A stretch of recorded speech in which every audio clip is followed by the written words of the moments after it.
नमस्कार, मैं हूं अंकित सिंह और आप देख रहे हैं किसान तक। आज हम आपको बताने जा रहे हैं कि हेचरी में आवास प्रबंधन कैसे करें, आवास प्रबंधन के दौरान किन किन बातों का रखें ध्यान। और इसके लिए आज हमारे बीच में रहेंगे डॉक्टर मनमोहन कुमार जी, जो असिस्टेंट प्रोफेसर हैं पटना वेटनरी कॉलेज में, और वो पूरी तरह से बताएंगे आवास प्रबंधन के बारे में। तो आइए जानते हैं क्या कहते हैं डॉक्टर साहब। बटेर पालन में जैसा कि हमने पिछले वीडियो में भी आपको बहुत सारी चीज़ें बताई हैं, उसी कड़ी में आगे बढ़ते हुए हम लोग आवास प्रबंधन के बारे में आज चर्चा करेंगे। आवास प्रबंधन किसी भी प्रकार के जो बटेर हो या मुर्गी हो या किसी भी प्रकार के जो जानवर का हम लोग पालन कर रहे हैं, उसमें आवास प्रबंधन काफ़ी इंपॉर्टेंट रोल प्ले करता है। क्योंकि आवास प्रबंधन के थ्रू क्या होता है कि एक जानवर या जो भी पालतू आपके हैं, पक्षी हैं, पशु हैं, जो भी हो, उनको एक कम्फर्ट जोन प्रोवाइड होता है। क्योंकि कम्फर्ट जोन ही उसके लिए प्रोडक्शन से रिलेटेड है, वो उसके प्रोडक्शन के लिए, बेहतरी के लिए वही सबसे ज़्यादा इंपॉर्टेंट होता है। तो हम लोग जैसे बात करें अगर बटेर में, तो बटेर का आवास प्रबंधन जो होता है मुख्यतः दो विधियों से किया जाता है, जो विधियाँ अपनाई जाती हैं। उसमें से मेनली एक विधि जो है उसको कहते हैं हम लोग डीप लिटर पद्धति, और दूसरे को कहते हैं हम लोग केज सिस्टम, केज पद्धति। ये दो तरह की विधियाँ हैं। अब हम इसके बारे में विस्तार से आपको बता रहे हैं कि इनमें से कौन सा अपना है, कौन नहीं अपना है, किसका क्या बेनिफिट है, किसमें क्या है, ये इस चीज़ को समझना है। तो बारी बारी से अलग अलग समझते हैं। सबसे पहली बात है डीप लिटर पद्धति। ये जो सिस्टम हम लोग यहाँ पर देख रहे हैं, ये डीप लिटर सिस्टम है। डीप लिटर सिस्टम में क्या होता है, हम लोग बर्ड्स को खुले में रखते हैं, किसी तरह के कोई पिंजरे में नहीं रखते हैं। एक कन्फाइनमेंट में ज़रूर रखते हैं, लेकिन खुले में रहती है, तो वो सिस्टम कहलाता है डीप लिटर पद्धति। डीप लिटर नाम इसलिए पड़ा क्योंकि ये जो नीचे इसका जो मटेरियल है, इसको लिटर बोला जाता है, और इसी में इसके थ्रू इसके ऊपर ही ये रहती है, तो इसको ये मटेरियल जो बेडिंग मटेरियल, इसको लिटर बोलते हैं, इसलिए सिस्टम का नाम है डीप लिटर। अब ये जो लिटर होता है, इसका भी कुछ इंपॉर्टेंस है इसमें इंपॉर्टेंस क्या है कि जानवर जो ये जो पशु पक्षी जो हैं, जो इसमें चढ़ रही हैं, इसके थ्रू क्या होता है, इसका ड्रूपिंग्स भी इसमें गिरता है, इससे थोड़ा कैल्शियम का सोर्स भी है ये।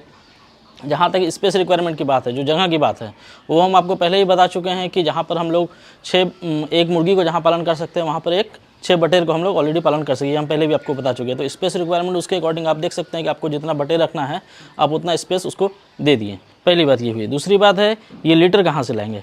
तो लीटर क्या है, ये कोई स्पेशल चीज़ नहीं है, ये आपका लोकली अवेलेबल मटेरियल जो आपके आसपास में, जैसे लकड़ी का बुरादा हो गया, कुन्नी हो गया, कुट्टी हो गया, पत्ता हो गया, इस तरह की चीज़ को क्रश करके एक सतह, एक फर्श बनाया जाता है 6 से 8 सेंटीमीटर का, बटेर के केस में।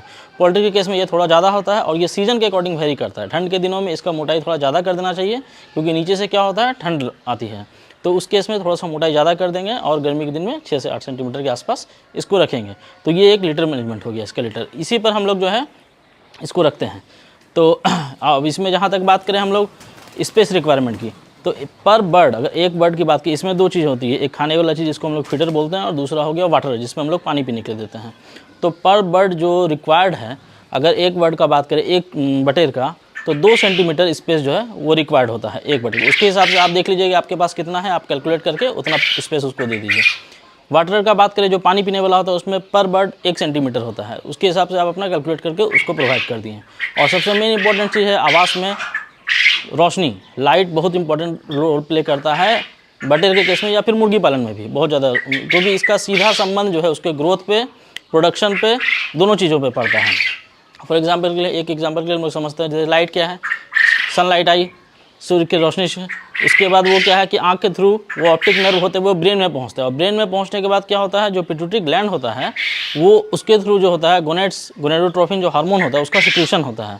उससे क्या होता है, जो बेसिकली जो ग्रोथ होता है उसको प्रमोट करता है, और यौन परिपक्वता के लिए वो बहुत इंपॉर्टेंट है। कहने का मतलब क्या हुआ कि अगर हमको इस चूजे से नेक्स्ट अगर चूजा निकालना है, इस मतलब इसके अंडे के थ्रू, तो हमको लाइट का बहुत ज़्यादा आवश्यकता होती है। ये पहली बात हुई। दूसरी बात क्या है कि लाइट जो है एक हीट का सोर्स है, जिसके कारण क्या है, ठंड के दिनों में लाइट बहुत ज़्यादा इंपॉर्टेंट होता है, क्योंकि अगर लाइट नहीं मिला प्रॉपर उसको, या फिर आप गर्मी प्रोवाइड नहीं कर पाएँ, तो मोर्टिलिटी बहुत ज़्यादा मृत्यु दर हो जाती है। ये इसका फायदा क्या होता है, जो पहला स्टेप आपने बताया था? हाँ, पहला डीप लिटर, ये डीप लिटर सिस्टम हो गया। दूसरा सिस्टम है केज सिस्टम, फिर दोनों का अंतर हम क्लियर कर देंगे। दूसरा सिस्टम है केज सिस्टम, केज पिंजरा पद्धति जिसको बोलते हैं। उसमें क्या होता है, हम लोग पिंजरे में रखते हैं।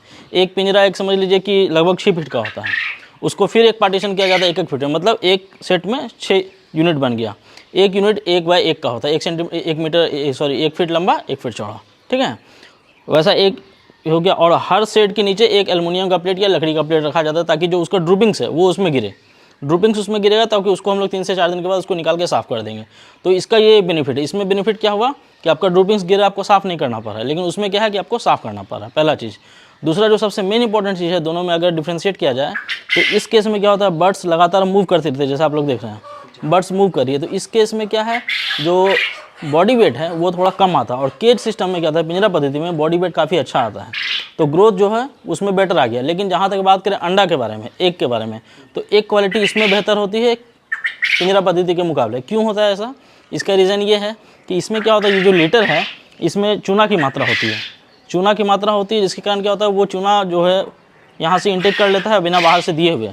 और वही कारण है कि जो अंडा हम लोग देख रहे हैं, ये जो अंडा है इसका जो ऊपर का लेयर होता है इसमें 97% कैल्शियम होता है। और चूना जो होता है कैल्शियम का रिच सोर्स है, जिसके कारण क्या होता है, एक क्वालिटी बेटर होता है इसमें डीप लिटर में। तो कहने का मतलब क्या हुआ, अगर आप डीप लिटर में पाल रहे हैं तो आपको एक क्वालिटी बेटर मिलेगा, एक बेटर मिलेगा। अगर आप पिंजरा पद्धति में पाल रहे हैं तो आपको थोड़ा सा मीट गेन थोड़ा ज़्यादा होगा। ये बेसिक डिफरेंस है। अब आप देख लीजिए कि आप अपना हैचरी को किधर ले जा रहे हैं, मतलब चूजा पालन जो कर रहे हैं आपका पर्पस क्या है। मीट पर्पस से कर रहे हैं तो आप जो है पिंजरा पद्धति को कीजिए, और अगर आप एक पर्पस से कर रहे हैं तो आप डीप लिटर सिस्टम को अपनाइए। ये बेसिक बातें हैं। तो आपने जाना कि किस तरह से बटेर पालन में आवास प्रबंधन कितना महत्वपूर्ण भूमिका निभा सकता है और किस तरह से करें आवास प्रबंधन, और इसकी पूरी जानकारी डॉक्टर साहब ने आपको बताने का पूरी तरह से प्रयास किया। खेती और कृषि से जुड़ी हुई तमाम बड़ी खबरों के लिए देखते रहिए किसान तक। नमस्कार। किसान तक, किसान तक, किसान तक, किसान तक, किसान तक, किसान तक खाना है। किसान तक खाना है तो उगाना है।